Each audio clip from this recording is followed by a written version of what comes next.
Salut! Aujourd'hui, je vais te montrer comment, avec une formule, tu peux apporter de la couleur dans tes bases de données. Nous avons ici une base de données de Villebretonne sur laquelle j'ai ajouté des couleurs. Je vais te montrer sur chacune des formules ce qu'il est possible de faire avec la fonction style. Ici, tu vois, nous avons un texte en rouge.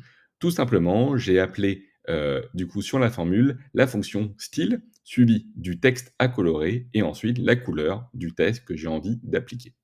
Ici, nous avons, quelque chose de différent puisque c'est le fond de couleur que nous avons ajouté. Il suffit simplement de faire underscore background et le nom de la couleur pour pouvoir appliquer le fond de couleur au texte.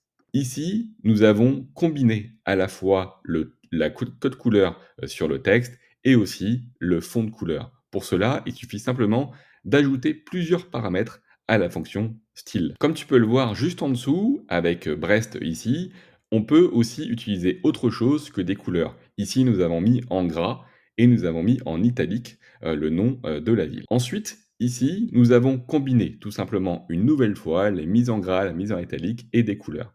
Tu peux ainsi cumuler les différents styles que tu appliques.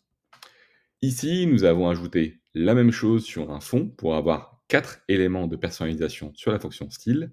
Et enfin, ici, pour te montrer, tu peux aussi faire une formule conditionnelle pour appliquer des couleurs différentes. Et donc, typiquement, tu vois que les villes du département 29 sont du coup dans une couleur différente de celles qui sont dans le 22 ou de ceux qui sont dans le 56.